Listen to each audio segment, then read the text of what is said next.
신속하게 재판이 진행 중인 이재명 대표 테러범 김진성에게 검찰이 이례적으로 20년이라고 하는 강한 구형을 때렸습니다. 안 강해. 보여주기 같아, 보여주기. 안 강해. 네. 이거 강강해. 한번 기사 정리해 보도록 할게요. 네, 김진성의 살인미수 혐의 결심 공판에서 검찰은 재판부에 징역 20년 구형과 10년간의 전자장치 부착 명령을 청구했습니다. 그 이유에 대해서는 철저한 계획 범행인 점과 흉기로 인한 상처가 조금만 더 깊었다면 피해자가 사망했을 수 있는 점, 그리고 피고인이 살해 실패를 자책할 뿐 사죄나 반성이 없는 점 등을 고려하면 엄중한 처벌이 필요하다고 설명했습니다. 저는 이해가 잘 안 되는 부분이 있어요. 징역을 20년을 때리면 전자발찌 10년은 왜 채우는 거죠? 전자발찌는 밖에 나와야 타는 거잖아요. 그렇죠. 감옥 안에 있는 사람한테 채우는 게 아니잖아. 그렇죠. 나와서 또 10년을 발찌를 발찌 차겠다. 그럼 이 사람이 지금 70이, 100살까지. 60이 다 돼 가는데 20년 살고 나와서 전자발찌 10년을 더 차고 살아라. 그렇죠. 과연 이 형벌일까요? 저는 왠지 모르게 이게 이제 판사가 또는 뭐 재심 위로 고등법원 올라오고 뭐 이렇게 하면 딱 이거죠. 피해자가 고령인데다가 범죄 사실을 전부 다 부인하지 않고 조사에 성실히 임하고 반성을 하고 있는 점, 요걸 잡아가지고 한 10년 때렸다가 10년 이하로 때렸다가 나중에 한 4, 5년 후에 가족방을 풀어주는 뭐 요따위의 그림을 그리고 있는 게 아닌가. 왜냐면 이 사건이 일어날 때부터 구형에 대한 얘기가 미리 나왔어요. 10년 안팎을 받을 거다라고 하는 언론 보도가 미리 나왔습니다. 그때 기억해 보시는 분은 알 거예요. 아마 미수가 됐기 때문에 10년 안팎으로 갈 거다라는 얘기가 있었다는 거죠. 이 얘기는 김진성과 주변 가족들한테 너 10년 넘게 안 때릴 거야. 그리고 그거 다 살게도 안 할 거야. 그러니까 가로 열고 뭐겠어요? 우리 시키는 대로 입 잘 닫고 진술해 라고 하는 어떤 그림이 아닌가라는 생각이 좀 들어요. 그래서 좀 이상한 게 지금 범행 조력자 공범이죠, 우리로 말하면. 뭐죠? 전하는 말, 남기는 말? 뭐 그거 이제 다른 데로 보내라고 해. 그 조력자로 이제 살인 미수 방조 혐의 받는 그분한테는 징역 3년을 구형했습니다. 이건 겁나 센 거예요. 물론 근데 이제 구형이니까. 구형을 3년을 해놓고 3년은 집행유예를 할 수 있습니다. 집행유예로 집행유예 5년 뭐 이런 식으로 해갖고 뭐 단순 가담이었고 의도를 몰랐으며 고령인 점을 감안하여 형의 집행을 유예한. 내가 판사 같아. 이런 식으로 이제 또 빼주는 거죠. 근데 이 여러 가지 또 말이 안 되는 게 뭐냐면 빨간아재 유튜브를 보니까 이게 좀 이상해요. 그러니까 이 사람이 김진성이 그때 뭐 할 말이 엄청 많은 것처럼 해가지고 했잖아요. 근데 마지막에 얘기할 때 별말 안 했대. 오히려 이재명 가족분들에게 뭐 사과한다. 전형적인 변호사가 써주는 진술이죠. 그 전에 왜 남기는 말이나 이런 데서는 뭐 자기가 뭐가 어떻고 뭐 정치적으로 생각이 어떻고 자유민주주의 뭐 빨간 무슨 뭐 이러면서 뭐 붉은 세력 뭐 이런 얘기 했었잖아요. 뭐 악마 뭐 이런 것도 나왔고요. 마귀. 안 돼. 근데 그런 얘기가 없고 뭐 사건으로 많이 놀랐을 이재명 가족분에게 죄송함을 전한다. 태도가 너무 많이 바뀐 거죠. 확신범 치고는. 근데 제가 아까 구형이 낮았다는 게 뭐냐면 박근혜 커터칼, 그 다음에 마크 리포트 그때도 커터칼이었나? 아무튼 뭐 피습 사건 이때 얼마 받았을 것 같아요? 이때 15년 구형했어요. 15년. 구형이잖아, 구형. 구형했는데 각각 11년, 12년형이 선고가 됐습니다. 근데 이거는 검찰이 말하는 것도 조금만 깊이 들어갔거나 이게 카라 없었다면은 죽었다고. 근데 그거 꼴랑 5년만 더 해? 생명의 위협을 받을 정도의 20년? 수준은 아니었다는 거죠. 근데 그것도 있어요. 실제 이제 살인범 같은 무기로 나오기도 합니다만 무기가 보통은 25년, 30년형인 거거든요. 그 정도 되면 무기수도 다 나와요. 그러니까 이제 그 구형상으로는 세게 때린 게 맞는데 문제는 판결을 어떻게 내려주냐의 부분인 거지. 그리고 빨간아재님이 그 취재한 내용에 따르면 김진성이 사용한 흉기 누가 샀냐? 그거 중요합니다. 음. 왜냐면 이게 이제 편지를 붙여준 사람이 3년 받았잖아요. 네. 사실 그 사람은 그 구체적으로 범행 내용을 알았거나 공범으로 동조했다고 보기에는 맡은 역할이라든지 사전 모의하고는 관련이 없는 사람이에요. 제일 중요한 건 누가 돈을 내줬고, 누가 흉기를 제공했고, 누가 아파트 저기 원룸 100채에 대한 대가 약속을, 요건 아직 안 나온 거지만 원룸 100개에 대한 대가를 했으면 거기에 따르는 동선이라든지 각종 정보들을 제공해 준 사람이 누구냐의 문제인 거지. 그게 없어. 그게 없어요. 그래서 이 흉기를 누가 사줬냐니까 김진성의 누나의 친구. 아, 복잡해지네요. 김진성 누나의 친구인데 이걸 왜 그 사람이 사줬냐? 누나의 친구 70대 중반입니다. 김진성이 60대 중반이에요. 근데 김진성이 내가 인터넷 결제를 못해서 아니, 온라인 당원으로 가입을 해가지고, 대표의 일정을 확인을 하고, 범행을 모의할 수 있는 사람이 인터넷 결제를 해본 적이 없다. 그래서 자기보다 나이 많은 70대 중반의 누나의 친구한테 그 칼을, 그것도 무슨 전술용 나이프잖아요. 그게 지금까지 우리 일반 식칼이다, 뭐 여러 가지 얘기가 많았는데, 이게 실제 군용으로 쓰이는 특수 도검이 맞았어. 그 70대 중반의 누나 친구가 그걸 사줄 수 있는, 그렇지. 우리도 모르는 우리도 모르는, 진짜 이거는요, 일반적인 칼 사이트나 주방용품에서 구할 없어. 수 있는 게 아니에요. 이거 없어. 진짜 밀리터리 장비에 해박한 지식을 갖고 있고, 이 사이트를 알아야만 살 수 있는 겁니다. 근데 김진성은 인터넷 쇼핑을 못해. 그러니까. 말이 되나? 그리고 그 흉기를 사서 줬으면 사실상 공범 중에 제일 악질 공범이거든요. 근데 그 사람 기소조차도 안 됐어. 알려주지도 않았어. 누군지도 네, 누군지도 몰라. 안 알려주고. 이번에 밝혔어. 이번에. 그래서 결과적으로 흉기를 제공하고 이런 방식으로 피습을 해라, 목을 노려라까지도 분명히 얘기한 사람이 있었을 거예요. 그래서 목 하나를 노리고 1년 가까이 연습한 거 아니에요. 1년도 더 된 게 뭐냐면 칼을 구입한 시기가 1년 전이고요. 그때는 이제 칼을 구입해가지고 그걸 찌르는 연습했잖아요. 그 옆에는 뭐 벽에다가 찌르고 밖에다가 나무에 찌르고 했잖아. 칼 사기 전에도 소파에 막 찌른 흔적이 있대요. 그거는 사진을 못 찍었는데 그때 이사를 했던 그 철거하는 그 업체에서 얘기를 해줬는데 소파나 이런 데도 찌른 흔적이 있다.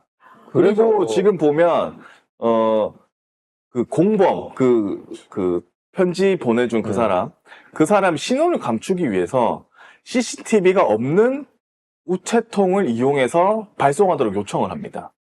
그러니까 CCTV를 온 사방 군데를 다 보면서 우체통이 있는데 여기 CCTV가 있나 없나를 다 보고 여기가 없네 해서 여기 가서 편지를 보내세요라고까지 얘기를 해요. 누가 그렇게까지 해? 따라서 만일에 이재명 대표가 사망하는 사건이 있었다 그러면 아마 여기에 관한 공범 내용도 싹 없어졌을 거예요. 그리고 범행을 준비한 시간이 최소한 위장 이혼이 있었던 2022년 11월부터입니다.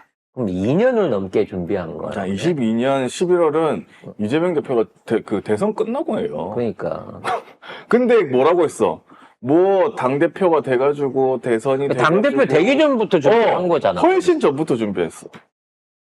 결과적으로 제일 중요한 건 왜 이 공범을 70대 중반 할머니를 잡아놓고 60대보다 홈쇼핑을 더 잘하는 이 할머니가 왜 기소되거나 그에 대한 의도의 조사를 받지 않았냐는 거지. 자, 그리고 왜 같이 살고 있다고 했잖아요. 주소가 똑같다고 했잖아요. 부인하고. 근데 그냥 가만히 있는데 야, 너 위정 이혼해줘 하면 그래? 그럼 계속 같이 사는 거지? 오케이. 이게 끝이에요? 왜? 라고 물어볼 거잖아. 그럼 가족은 몰랐을까? 누나 친구는 몰랐을까? 누나는 몰랐을까? 가족이 어떻게 모를 수가 있어요. 이상하잖아. 결론적으로 말하면 가족들한테는 여보 내가 그동안 고생 많았어. 내가 큰 건 한 건 하고 갔다 올 테니까 저기 돈 얼마 어떤 방식으로 들어오면 자기가 이거 잘해서 애들이랑 잘 살아. 뭐 약간 이 약간 이 표현이 좀 그렇지만 이 마치 보험 사기 치기 직전에 어떤 뭐 사람처럼 요런 뉘앙스를 풍기면서 작전을 1년 전부터 짠 거야. 이게 얼마나 조직적으로 준비가 된 거냐고. 1년도 훨씬 더 됐고, 그리고 뭐 만약에 검찰 말대로 뭐 검찰이나 경찰이나 아니면 언론에서 말한 대로 극우 유튜브로 시청해서 했다 하면 여기에 미쳤던 그 영향을 미쳤던 유튜브 뭐냐? 고성국 TV. 그다음에 한국의 미래입니다. 고성국 TV KBS 시사 채널 하고 있어요. 만약에 진짜 언론이 말한 대로 그렇다면은 고성국이를 불러들여갖고 네가 이 사람을 자극할 수 있을 정도의 이런 걸 하는 데 있어서 또는 이 사람하고 직접 연락을 하거나 이 사람한테 고의적으로 뭐 하지 않았냐 최소한의 조사를 해야 되지 않을까요? 나는 여기서 제일 중요한 게 70대 인터넷 쇼핑을 잘하는 그 할머니입니다. 저는 이 할머니도 사실상 명의가 도용됐을 거라고 봐요. 결과적으로 이거는 아산 지역에 있는 공범들이 공모를 해가지고 조직적으로 이 사고를 친 거예요. 왜냐면 심지어 현장에 가서 만난 택시기사도 아산 사람이죠. 이런 것들을 생각해 봤을 때는 아산 지역 안에 있는 모종의 세력들이 이 사람들을 동원해 갖고 암암리에 김진성을 도운 거야.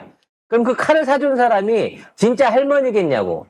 아마도 할머니의 휴대폰이나 할머니의 계정을 가지고 그 흉기를 구입해서 전달을 해준. 예를 들어 할머니가 군용 나이프가 집으로 택배가 왔어. 진성아 이거 칼 나왔더라 이러고 갖다 주겠냐고. 그리고 야 이거 숫돌로 갈아서 써야 된대. 이건 경상도구나. 이거 숫돌로 갈아야 돼요. 요거 양면으로 날카롭게 갈아야 이게 훨씬 더 치명적이란 게 요러면서 설명해 줬겠냐고. 그 숫돌을 한 3개월인가 4개월 갈았는데 2개를 숫돌로 사가지고 하나를 다 썼대.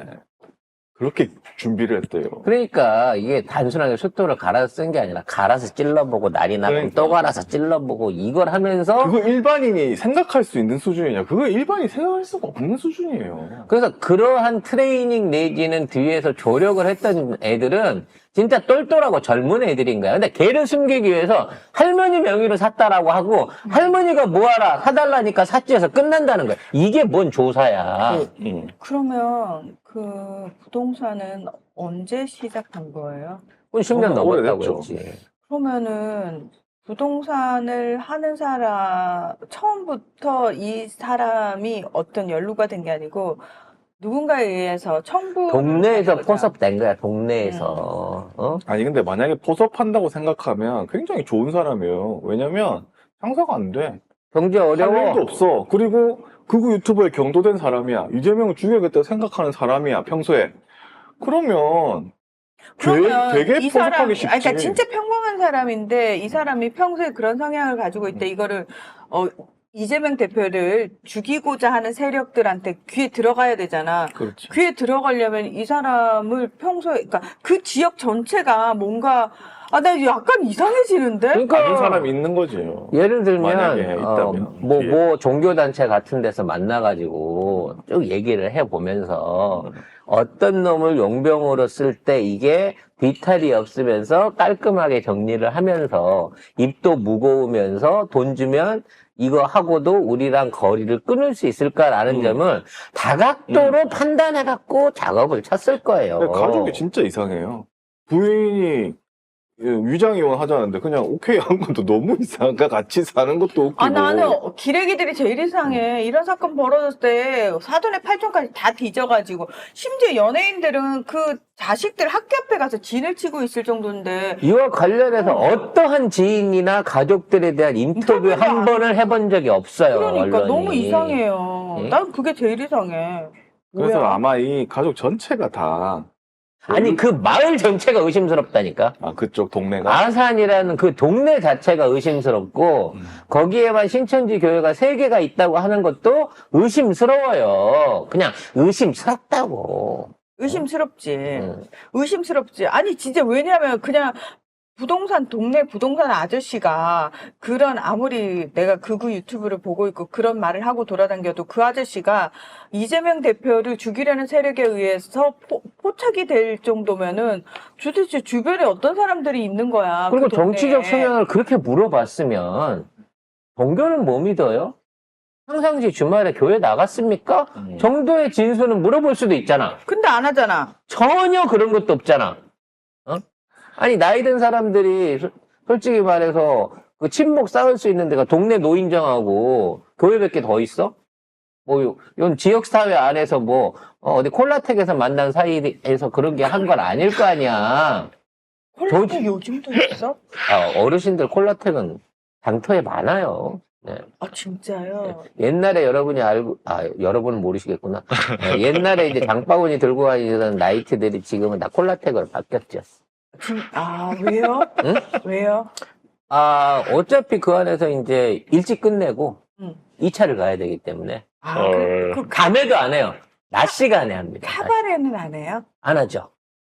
왜냐면 카바레는 시간도 오래 걸리고, 이제 진득하게 자기가, 뭔 얘기를 하고. 뭔 소리겠지. 그래서, 여기까지. 아무튼 어찌됐거나, 조사가 너무 미흡하고, 수상한 점이 너무 많아. 알려진 게 너무 없는 상태에서 20년 때렸네라고 하면서 막 중형을 때린 것 같이 가겠지만 나중에 판단, 그러니까 판사가 판단해서 얼마로 깎아줄지를 모른다는 거야. 나 이게 10년 이하에다가 10년 이하로 떨어질 걸로 봐요.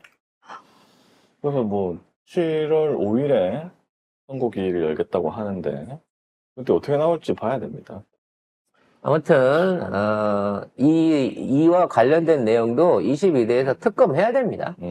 그래서 이와 관련한 내용 중에 제일 중요한 거, 지금까지 아무도 안 건드리고 있는 송 작가가 제일 분노하는 부분, 총리실 이하, 국정원, 경찰, 그리고 현장에 나타나는 사법 경찰들, 그리고 국정원 지역 요원들, 그리고 이 피 닦아 없앤 서장과 현장에서 그거를 실제 실행했던 경찰들, 이 명령 체계 그거 다 누가 이상하죠. 증거인멸했냐? 다 이상하죠. 사람들 그 부분에 대한 걸 알리라고. 범인은 잡아놨으니까. 정부가 가짜뉴스를 퍼뜨렸고 그때 무슨 자상? 뭐 열상? 막 이랬잖아요. 종이칼, 뭐 자작극. 지금도 야, 그렇게 믿고 있는 사람이 있을지 모르겠습니다만 사실 이게 진짜 대한민국의 민주주의 또는 진보 진영이 그거 한 방으로 날아갈 뻔한 엄청난 큰 사건이에요. 지금 당장 이걸 꺼내면 이재명 대표 개인의 일 갖고 이걸 정치 세력화 한다고 하는데 하려는 쪽으로 뒤집힐 수 있는데 윤석열, 김건희, 한동훈 종합특검 때려놓고 난 다음에 이것도 같이 동시에 병행해서 진행해야 됩니다. 그래서 나는 지금 범인을 갖고 얘기하자는 거 아니야. 범인은 데려다 놓고 통장 다 뺏어버리고 지급 동결시키고 너 20년 동안 하면 안 해줄 거야 라고 얘기하면 나 이렇게 될 줄 몰랐다고 나는 시켜서 한 거라고 금방 불어요. 이 양반은. 지금 케어가 있으니까 지금 저런 소리 하면서 말 바꿔가면서 저러는 거지. 저 제대로 해놓고 신문 이화영 지사 하듯이 한 일주일만 뺑뺑이 돌려봐. 바로 다 불걸? 결과적으로 나중에 범인한테서 진범 찾아내는 크게 어렵지 않아요. 중요한 건 이걸 은폐하려고 했던 세력들에 대한 거는 최상병만큼이나 지금 얽히고 설켜 있는 거야. 그리고 검찰도 이상한 게 2023년 4월로 자꾸 특정을 해서 하거든요. 근데 위장이혼이라고 김진성이 스스로 밝혔잖아. 그건 22년 11월까지 다시 뒤로 돌아가야 돼요. 그러니까 한 3년 전부터 22년 이전에 이장이혼 하기 전에 도대체 김진성은 어떠한 제안을 누구 통해서 그렇죠. 받았겠느냐라는 부분에 대한 생각을 좀 우리가 가져야 된다는 돈 거야. 없는 사람이. 돈 없는 사람이. 차비 다 태워가면서.